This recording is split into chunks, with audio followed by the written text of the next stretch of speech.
Why the ESOP LBO? By Louis O. Kelso and Patricia Hetter Kelso.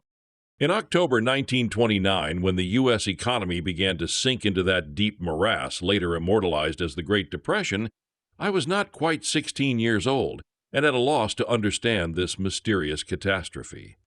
To my innocent young mind, the Depression seemed absurd. Here was an economy endowed by nature with more than enough of everything necessary to produce a high standard of living for all. Why, then, were factories running part-time or shut down?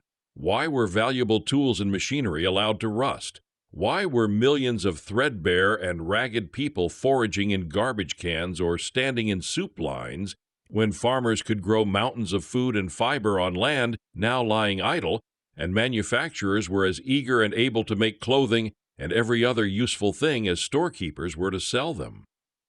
Why did growers saturate entire orchards of sweet ripe oranges with gasoline before throwing them into rivers to float past starving children? Why did trains meant to carry people rattle along with coaches almost empty, while freight trains were loaded down with homeless, jobless vagrants?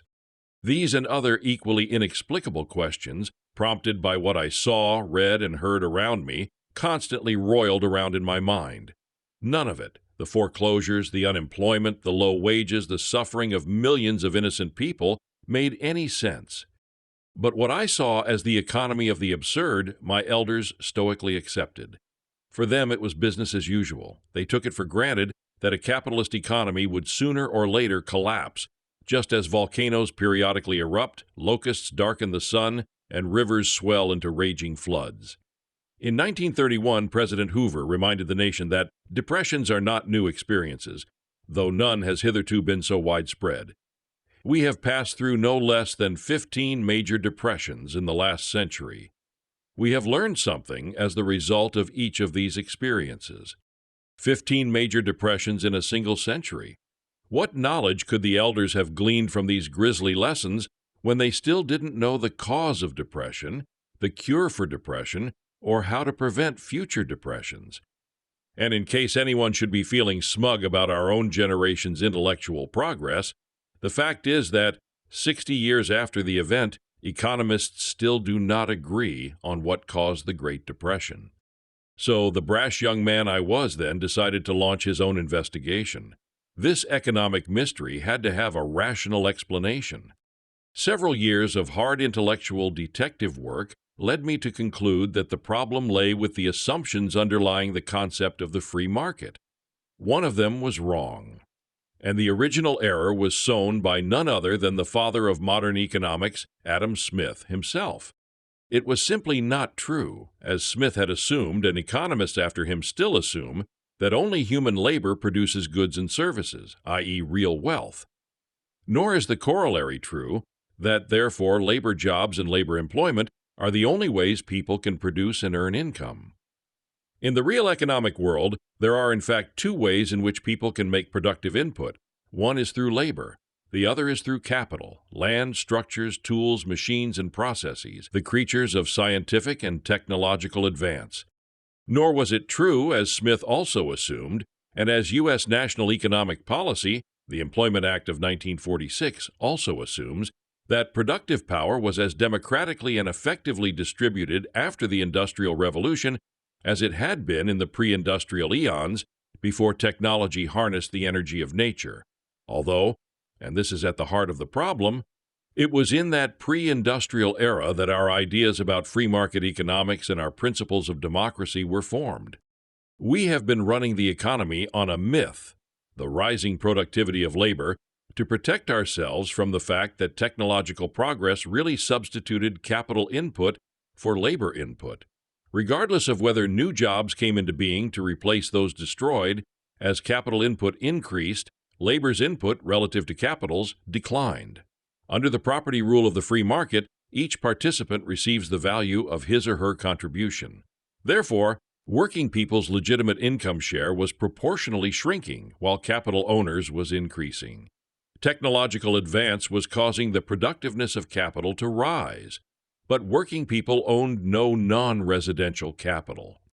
The problem was that, although the logic of a market economy had not changed, the facts of production had changed. Free market logic still compelled every consumer to be a producer, i.e., to make productive input.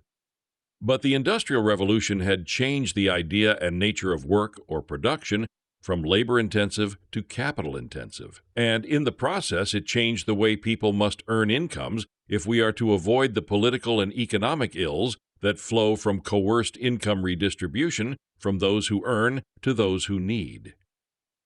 The Industrial Revolution changed work from something people once did primarily by the power of their bodies and brains to something increasingly done via other people's privately owned capital instruments. But we never adjusted our economic institutions to accommodate this important new environment. We went on acting as if the Industrial Revolution had never taken place, or if it had, as if it had not changed anything as basic and vital as the Puritan work ethic. And when World War II ended, we hastened to pass the Employment Act of 1946, enshrining into national economic policy the false notion that a nation can solve all its economic problems and avoid depression by providing as many people as possible with labor jobs, genuine or created.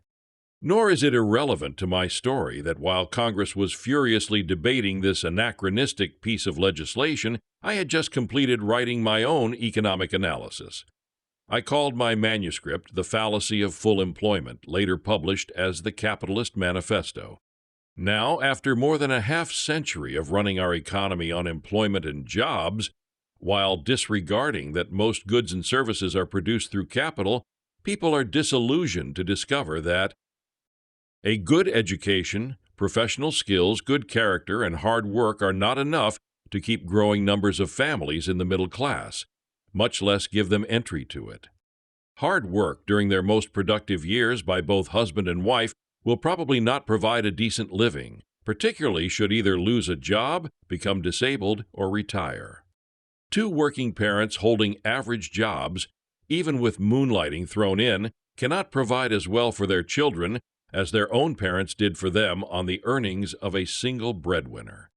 With ominously increasing frequency, two working spouses, especially if they have children, cannot afford to buy and maintain a home. People once expected technological progress to provide better livings with less toil and more leisure, not just for a career meritocracy, but for the average population. Instead, we have a falling general standard of living, the need to work harder and longer, often at more than one job, while leisure, even as an ideal, has virtually disappeared. Indeed, our failure to harness the producing and income-earning power of capital, land, structures, machines, and capital intangibles, normally represented by the ownership of common corporate stock, to directly satisfy the needs and wants of families and single individuals throughout the economy is reflected in ways other than contrived privation. It shows up as well as stratospheric national debt and debt service costs, trade deficits, loss of international competitiveness, inflation, and human alienation. These modern symptoms of a miswired economy testify to the validity of the message first made public in the Capitalist Manifesto, i.e., that labor employment alone is no longer the key to a good economic life. Full employment is no longer an adequate or rational goal for an industrial economy. It is most certainly not an adequate goal for a democracy dedicated to the ideal of equal economic opportunity for all. Meanwhile, what about the other way of earning income, capital work? Well, official policy is that it doesn't matter who owns the nation's productive capital. To economic policy, capital is invisible. Consequently, capital ownership in the U.S. for generations confined to the top 5% of families is being super-concentrated through mergers, acquisitions, and non-ESOP leveraged buyouts, LBOs, at a rate the nation has not seen since the days of the robber barons. And how do the already rich make themselves even richer? Their most efficient new instrument is the leveraged buyout, which I invented in 1956 for quite the opposite purpose, namely to build capital-sourced earning power into the middle class and the working poor. The original leveraged buyout is the Employee Stock Ownership Plan, or ESOP. So far, there are about 10,000 ESOPs in the U.S., with new ones being added at an accelerating rate each year. These ESOPs are painlessly enabling some 10 million corporate employees to become capital workers by permanently adding the earning power of capital to their wages and salaries. Over $6 billion in employee capital ownership was acquired by U.S. corporate employees in 1987. But that figure is dwarfed by the over $600 billion in capital acquisitions through the Wall Street ripoff of my invention, which has merely exacerbated the nation's super concentration of capital ownership. So even if the economy has so far staved off collapse, the forces which cause depression are still at work. A powerful free market economy must have powerful consumers as well as powerful producers. Adam Smith was right about that. But today that requires consumers who have the combined earning power of their labor and their own capital. Unless we change our Stone Age economic policy, however, and begin to democratize capital ownership through the ESOP LBO and related financing methods based on private property and free market principles, while discouraging methods of finance that foster Wall Street ripoffs of the ESOP, our standard of living and world leadership position will continue to decline. Originally published as a feature article in Leaders, October, November, December 1989, Volume 12, Number 4. Brought to you by the Center for Economic and Social Justice, CESJ.org.